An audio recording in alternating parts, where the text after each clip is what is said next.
Exercise 1.4 sum number 12. The function t which maps temperature in Celsius into temperature in Fahrenheit. So Celsiusலேயும் சொல்லியிருக்காங்க Fahrenheitலையும் சொல்லியிருக்காங்க is defined by t of c is equal to f. அப்போ t of c தான் என்னது அப்படின்னா f. இது வந்து given. அந்த f எப்படி டினோட் பண்ணியிருக்காங்க அப்படின்னா 9/5c + 32ன்னு சொல்லிட்டு அவங்க டிஃபைன் பண்ணியிருக்காங்க. ஸோ ஃபைன் சொல்லிட்டு ஒரு 5 சப்டிவிஷன்ஸ் கொடுத்துருக்காங்க, அதை ஃபைன் பண்ணணும். ஃபஸ்ட்டு வந்து டி ஆஃப் 0 இருக்குது. அப்போ இங்கே சி இருக்க இடத்துல என்ன வந்திருக்கு அப்படின்னா 0ன்னு வந்திருக்கு. அப்போ அதை எப்படி எழுதணும் அப்படின்னா T of 0 which is equal to எஃப்க்கு பதிலாக நமக்கு என்ன தெரியும், இங்கே 9/5.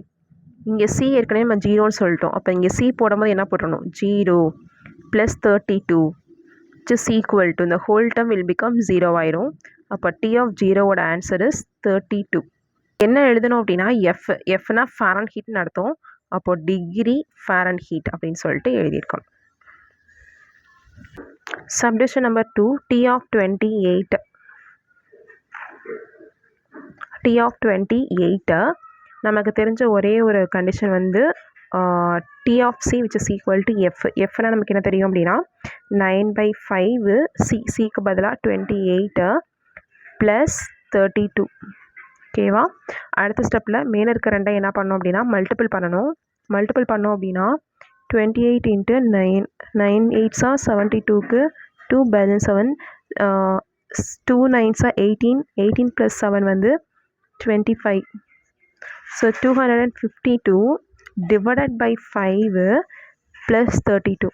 அடுத்த ஸ்டெப்பில் இதை வந்து கிராஸ் மல்டிப்ளை பண்ணுவோம். 5 வந்து 32வோட கிராஸ் மல்டிப்ளை பண்ணுவோம். அப்போ 252 + 32 × 5 பண்ணோம் அப்படின்னா 5 2s 10 பேலன்ஸ் 1 3 5s 15 1 16 160 வருது.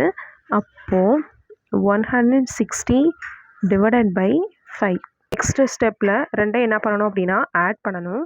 ஸோ 2 + 0 2 5 + 6 வந்து 11 பேலன்ஸ் வந்து 1 2 + 1 வந்து 3 + 1 வந்து 4 டிவைடட் பை 5. ரெண்டையும் ஆட் பண்ணால் 412 டிவைடட் பை 5. இப்போது இது ரெண்டையும் என்ன பண்ணோம் அப்படின்னா டிவைட் பண்ணணும். 412 5ஆல் டிவைட் பண்ணணும். 8 5s 40 reminder is 1 2. So 2 5s 10 and the remainder is 2. So point வச்சுட்டு 0 சேர்த்தோம் அப்படின்னா 4. So 4 5s 20 and the remainder is 0. அப்போ the answer is 82.4. 82.4 போட்டதுக்கப்புறம் என்ன பண்ணணும் அப்படின்னா டிகிரி ஃபாரன்ஹீட். ஏன்னா T of C is equal to F, அதனால் டிகிரி ஃபாரன்ஹீட் தான் டினோட் பண்ணணும். T of -10. அப்போது T of -10 which is equal to 9/5 சிக்கு பதிலாக -10 போட்டுட்டு + 32. இது 1 times, இது வந்து 2 times. அப்போது 9 × 2 18 மைனஸ் இருக்கனால -18 + 32. ரெண்டுமே டிஃப்ரெண்ட் சிம்பிள்ஸ். அப்போ கண்டிப்பாக என்ன பண்ணணும் அப்படின்னா சப்ராக்ட் தான் பண்ண போகிறோம். அப்போ வந்து 32லேருந்து 18 போச்சு அப்படின்னா ரிமைண்டர் நமக்கு எவ்வளோ இருக்கும் அப்படின்னா 14 இருக்கும். 14 போட்டாச்சு. ப்ளஸ்ஸாக மைனஸான்னு பார்க்கணும். பெரிய சிம்பிள் வந்து இங்கே ப்ளஸ் தான். ஸோ ப்ளஸ் தான் வரும். Degree Fahrenheit. இது வந்து டி ஆஃப் -10க்கான ஆன்சர். இந்த வேல்யூ ஆஃப் சி. அப்போ சி வந்து என்னன்னு கேட்டிருக்காங்க. டி ஆஃப் சி வந்து கொடுத்துட்டாங்க. T of C is equal to 212 சொல்லிட்டு அவங்க கொடுத்துட்டாங்க.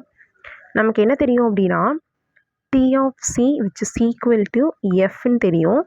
அண்ட் தென் எஃபோட கண்டிஷன் வந்து 9/5 சி + 32ன்றது நமக்கு தெரியும். அப்போது நம்ம இதுலேருந்து எப்படி எழுதணும் அப்படின்னா T of C is equal to F. ஓகேவா?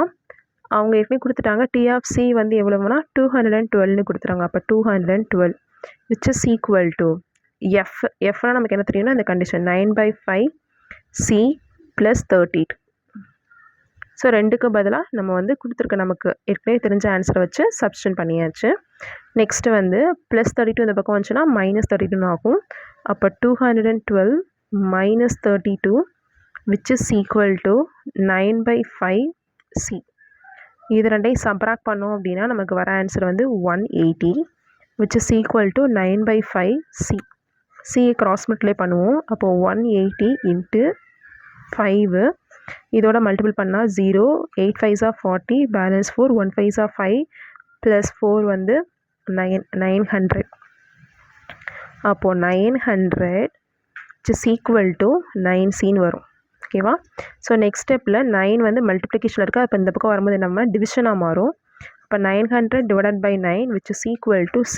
இது 1 times, இதுவும் 1 times. அப்போ ஆன்சர் இஸ் 100. Cன்றது வந்து செல்சியஸ். அப்போது C which is equal to 100 degrees Celsius. Subdivision number 5, the temperature when the Celsius is equal to the Fahrenheit சொல்லிட்டாங்க. அப்போது செல்சியஸும் ஃபாரன்ஹீட்டும் equal. ஓகேவா? இந்த கண்டிஷனை யூஸ் பண்ணி நம்ம வந்து என்ன பண்ண போனால் சப்ஸ்டிட்யூட் பண்ணி ஆன்சர் கண்டுபிடிக்க போகிறோம். நமக்கு ஏற்கனவே என்ன தெரியும் அப்படின்னா எஃப்னா நமக்கு என்ன தெரியும் அப்படின்னா F which is equal to 9/5 C + 32ன்ற கண்டிஷன் தெரியும். அப்போ இதில் வந்து சிக்கு பதிலாக இப்போ நான் என்ன சப்ஸ்டிட்யூட் பண்ண போகிறேன் அப்படின்னா எஃப் இல்லாட்டி எஃப்க்கு பதிலாக சி, ரெண்டில் எதுனாலும் போட்டுக்கலாம். இப்போ நான் இங்கே வந்து எஃப்க்கு பதிலாக நான் சின்னு சொல்லி சப்ஸ்டிட்யூட் பண்ண போகிறேன். அப்போ எஃப்க்கு பதிலாக நான் இங்கே சின்னு போட்டோம் அப்படின்னா 9/5 C + 32ன்னு வந்துடும். இதில் இந்த பக்கம் இருக்க சி வந்து இந்த பக்கம் வந்துச்சு அப்படின்னா மைனஸில் வந்துடும். ஏன்னா ப்ளஸில் தானே இருக்குது. ஸோ மைனஸில் வந்துருச்சு. Just equal to 32. ரெண்டுலேயுமே C is common. CA common எடுத்துட்டோம் அப்படின்னா அந்த பிளேஸ் என்ன ஆயிடும்னா 1ன்னு ஆயிரும். அப்போ 1 - 9/5 ஜஸ்ட் ஈக்குவல் டு 32. அடுத்து சிம்பிளிஃபை பண்ணலாம். கிராஸ் மல்டிப்ளை பண்ணணும். அப்போனா என்ன ஆகும் அப்படின்னா 5ன்னு வரும். -9 divided by 5 which is equal to 32. அடுத்து இதுலேருந்து இதை சப்ராக்ட் பண்ணுவோம். சப்ராக்ட் பண்ணோம் அப்படின்னா 5லேருந்து -9 போச்சு அப்படின்னா -4/5. ஓகேவா? விச் இஸ் ஈக்குவல் டு 32ன்னு இருக்கும். Which is equal to 32. இது மல்டிப்ளிகேஷனில் இருக்குது. அப்போ கீழே இருக்கிறது மேலே போகும், மேலே இருக்கிறது கீழே வரும். இப்போ கீழே இருக்கிறது என்னது 5 வந்து மேலே போயிடும். இந்த பக்கம் ரைட் சைடு வரும்போது மேலே இருக்கிறது -4 வந்து கீழே வந்துடும். 4 டைம்ஸ் கேன்சல் பண்ணலாமா? 1 times 8 times 8 5s are 40. அப்போ C is equal to இங்கே ஒரு மைனஸ் இருக்குது. அப்போ -40 டிகிரி.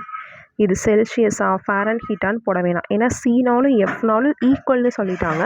ஸோ அது செல்சியஸாகவும் இருக்கலாம், ஃபாரன்ஹீட்டாகவும் இருக்கலாம்.